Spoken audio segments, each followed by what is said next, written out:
Good morning student. Gayatri college के YouTube channel पर सभी विद्यार्थियों का स्वागत है। आज के क्लास में हम कॉम्प्लेक्स एनालिसिस के टॉपिक एनालिटिक फंक्शन अर्थात विश्लेषित फलन के बारे में डिस्कस करेंगे। तो देखिए, सबसे पहले अपन देखते हैं कि विश्लेषित फलन किसे कहते हैं और फिर अपन देखेंगे कि किसी भी फलन के विश्लेषित होने के लिए नेसेसरी कंडीशन क्या होती है, अर्थात आपके पास में उसके लिए आवश्यक प्रतिबंध क्या होता है। तो देखिए, सबसे पहले अपन डेफिनेशन की यदि बात करें तो एक ऐसा फलन जो कि एक मानी होना चाहिए। अपन ने सबसे पहले बात की थी सिंगल वैल्यूड फंक्शन एक मानी फलन, और एक मानी फलन वो होता है जो कि किसी प्रांत में z के प्रत्येक वैल्यू के लिए f ऑफ z की ओनली फॉर वन वैल्यू आनी चाहिए। तो वो फंक्शन आपके पास में एक मानी फलन कहलाता है। यदि वो फलन जो कि एक मानी है वो z के प्रत्येक बिंदु पर किसी भी प्रांत b में परिभाषित और डिफरेंशिएबल हो तो वो फलन आपके पास में विश्लेषित कहलाएगा। देखिए, इसके अपन डेफिनेशन लिखते हैं।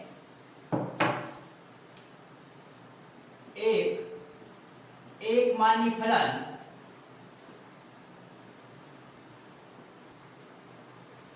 जो कि किसी प्रांत D में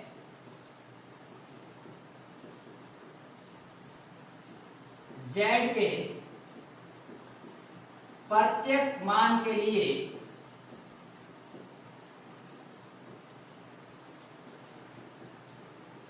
परिभाषित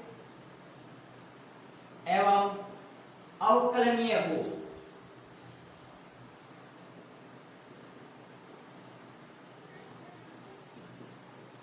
विश्लेषित फलन कहलाता है।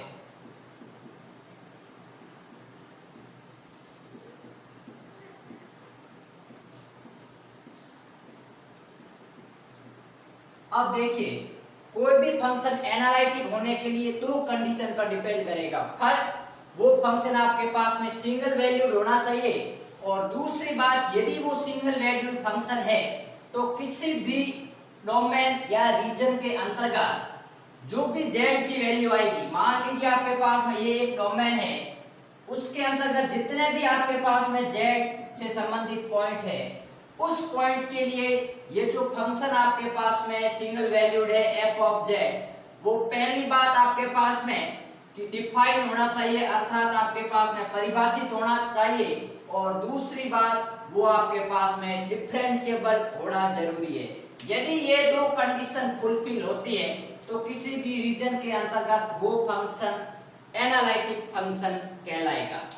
अब देखिए, किसी भी फंक्शन के एनालिटिक होने के लिए क्या रिक्वायरमेंट है या आवश्यक प्रतिबंध क्या है, उसको लेके अभी अपन बात करेंगे।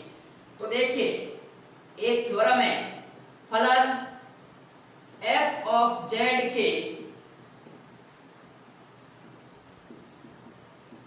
विश्लेषित होने के लिए आवश्यक प्रतिबंध।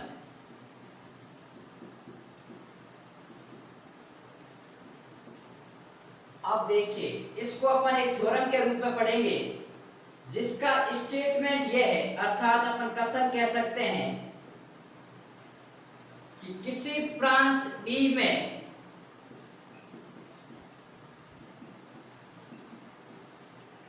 फलन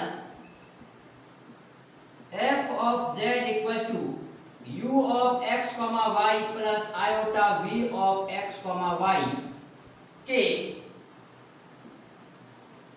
विश्लेषित होने के लिए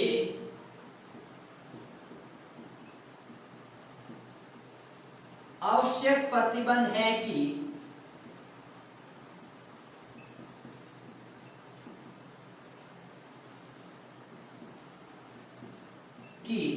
उसी प्रांत में, जिस प्रांत की अपन बात कर रहे हैं, उसी प्रांत में u एंड v, जो कि आपके पास में फंक्शन के रियल पार्ट और इमेजिनरी पार्ट है, वो u तथा v कोशी रीमान समीकरण को संतुष्ट करें।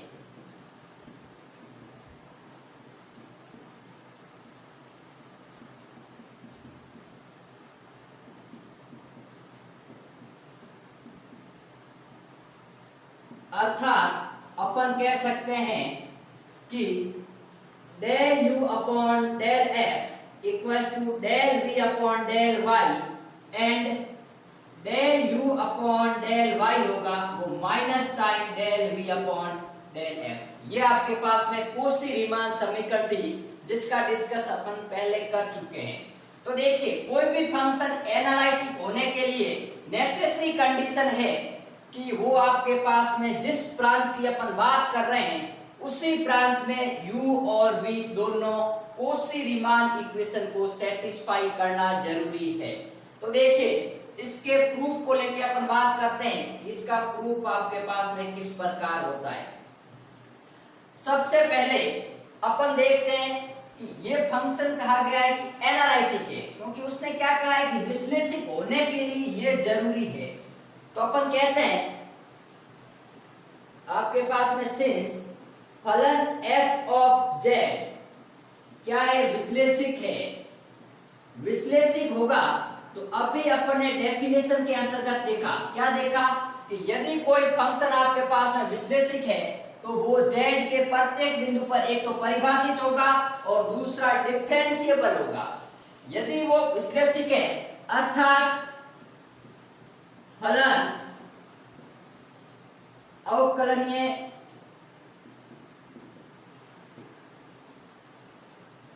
होगा, ठीक है, क्योंकि विश्लेषक है और विश्लेषक की डेफिनेशन ये कहती है कि यदि कोई फंक्शन किसी प्रांत में परिभाषित और अवकलनीय होगा तभी वो एनालिटिक होगा। और अपन को इसमें गिवन है कि फंक्शन है वो एनालिटिक है। इट मींस अपन कह सकते हैं कि वो फंक्शन डिफरेंशिएबल होगा। तो यदि डिफरेंशिएबल है तो अवकलनीयता की परिभाषा से अपन क्या कह सकते हैं,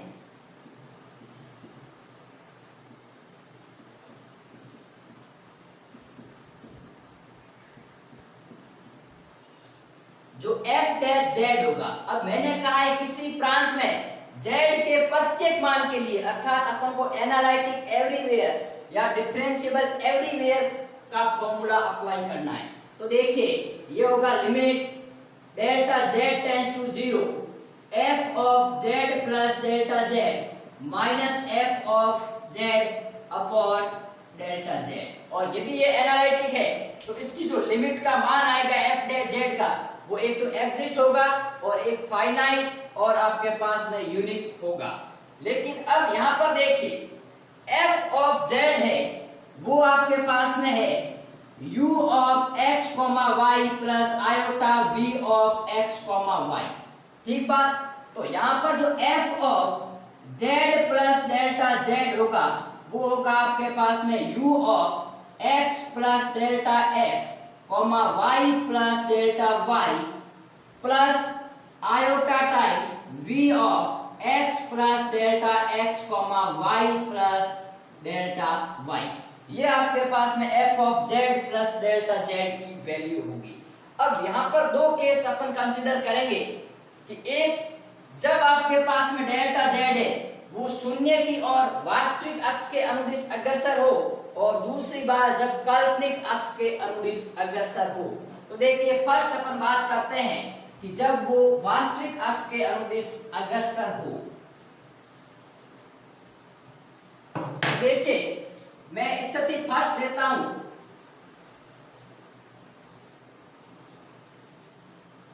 माना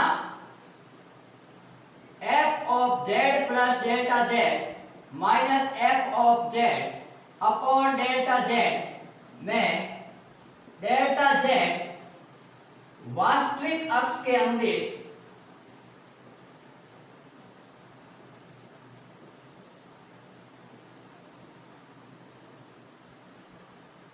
शून्य की ओर अग्रसर हो, अर्थात डेल्टा z टेंड्स टू 0 है वो रियल अक्ष की ओर।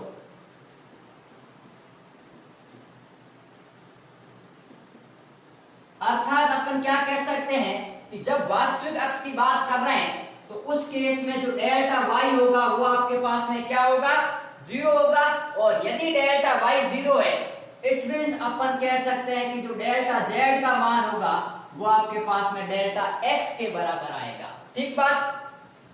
तो आपके पास देखिए f of z plus delta z minus f of z upon delta z, जो कि आपके पास में ये वैल्यू है, इसको मैंने लिखा है। इसके अंतर्गत f of z plus delta z की वैल्यू ये है, लेकिन मैंने कहा है कि जब आपके पास में डेल्टा z है वो 0 की ओर, जब आपके पास में limit delta z tends to 0 है, वो आपके पास में शून्य की ओर अग्रसर वास्तविक अक्ष के अनुदिश हो रहा है। तो वास्तविक अक्ष के अनुदिश होगा तो डेल्टा बाई 0 होगा। तो उस केस में f of z plus delta z की वैल्यू क्या होगी, u of x plus delta x comma y। Delta y 0 हो गया और यहाँ पर भी डेल्टा y 0 हो गया। तो यहाँ पर देखिए आपके पास में वैल्यू आ जाएगी limit of delta x tends to 0, क्योंकि अपन जानते हैं कि जो डेल्टा z होता है वो होता है आपके पास में delta x plus iota delta y।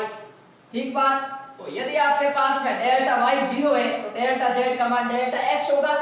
तो उस केस में डेल्टा x टेंड्स टू 0, यहाँ पर आ जाएगा आपके पास में u of x plus delta x y plus iota v of x plus delta x y minus यह आपके पास में हो गया u of x y plus iota v of x y। Upon बात करें तो यह आपके पास में नीचे डेल्टा z जिसकी वैल्यू आएगी डेल्टा x।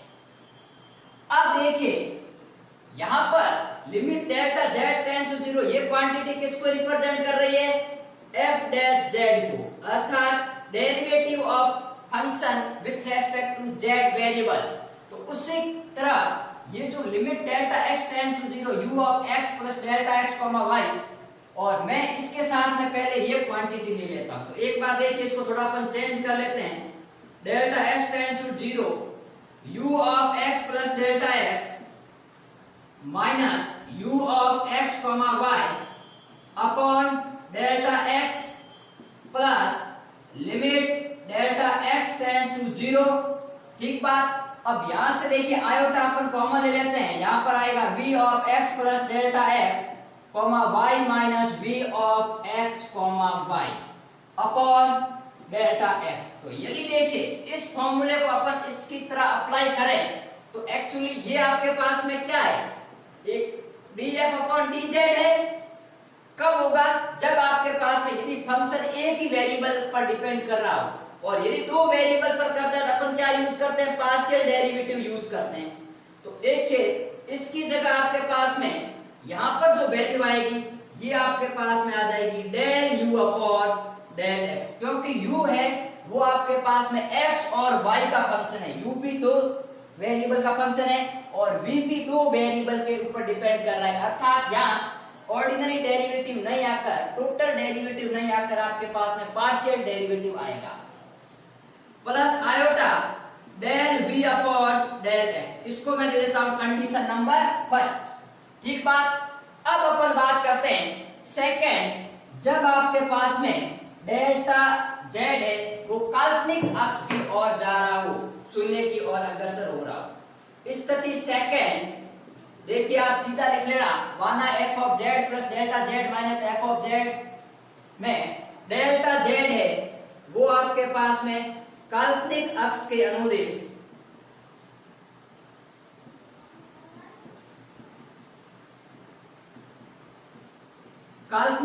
अनुदिश शून्य की ओर अग्रसर हो। ठीक बात।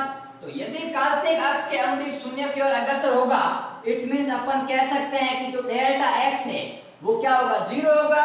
और यदि डेल्टा x 0 है तो डेल्टा z का मान होगा आयोटा डेल्टा y। ठीक बात।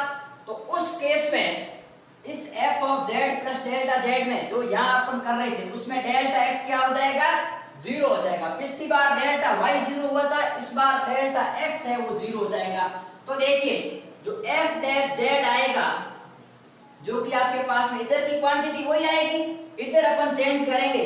तो देखिए limit delta y tends to 0 यहां पर अपन बात करेंगे u of x comma y plus delta y plus iota v of x comma y plus delta y, ठीक बात, और minus u of x comma y plus iota v of x comma y upon ये आपके पास में देखिए delta y और साथ में क्या आ जाएगा आयोटा, क्योंकि देखिए डेल्टा z होता है वो आपके पास में delta x plus iota delta y होता है।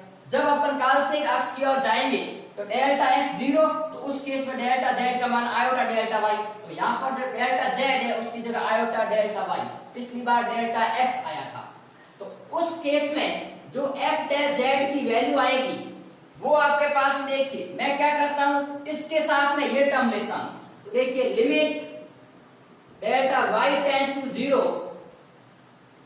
u of x y plus delta y minus u of x y upon delta y, ठीक बात, और यहां लिख देता हूं आयोटा प्लस यहां पर देखिए v of x y plus delta y, ये आपके पास में रह गया और आयोटा से iota cancel out, minus v of x y upon delta y, ध्यान रहे इसमें से दोनों में आयोटा से आयोटा कैंसिल आउट, तो ये जो वैल्यू होगी वो आपके पास में f डेल z की ये, क्योंकि इसमें भी आपके पास u और v x और y पर डिपेंड कर रहा है, तो ये भी partial derivative of del u upon del y और साथ में आएगा 1 अपॉन आयोटा और प्लस में del v upon del y। अब देखिए 1 अपॉन आयोटा होता है, इसको मैं आयोटा से ऊपर नीचे मल्टीप्लाई करवाऊंगा तो ये हो जाएगा आयोटा अपॉन आयोटा स्क्वायर, तो ये होता है माइनस आयोटा, ठीक बात, क्योंकि आयोटा स्क्वायर का मान -1 होता है, तो इसकी जगह मैं ये देख सकता हूं minus del u upon del y plus minus आपके पास में देखिए आयोटा और प्लस आपके पास में del v upon del y, इसको मैं देता हूं समीकरण नंबर 2। अब देखिए समीकरण 1 और 2 की अपन बात करें यदि तो कुछ प्रकार रिजल्ट आता है, समीकरण 1 व 2 से, ठीक बात, इधर भी आपके पास में देखिए ये f डेल z का मान है, ये इधर भी f डेल z, तो लेफ्ट हैंड साइड बराबर है, it means right hand side भी बराबर होगी, तो ये हो गया del u upon del x plus iota del v upon del x equals to minus iota del u upon del y plus del v upon del y, ठीक है। तो देखिए तुलना करने पर देखिए तुलना किसकी कर रहे हैं, वास्तविक और काल्पनिक भाग की, लिख लेते हैं वास्तविक व काल्पनिक भाग की, ठीक बात। तो देखिए इधर वास्तविक भाग कौन सा है, बिना आयोटा वाला ये, इधर ये, तो आपके पास देखिए del u upon del x का मान है वो del v upon del y के बराबर आ गया, एक कंडीशन, और सेकंड कंडीशन आ गई कि जो आपके पास में del v upon del x है वो minus time del u upon del y के बराबर होगा, या फिर del u upon del y है वो minus time del v upon del x के बराबर होगा, जो कि आपके पास में दोनों कंबाइंड रूप में कोशी रीमान समीकरण को रिप्रेजेंट कर रहे हैं। तो अपना यही उद्देश्य था कि यदि कोई फलन विश्लेषिक है तो वो कोशी रीमान समीकरण को हमेशा सेटिस्फाई करता है।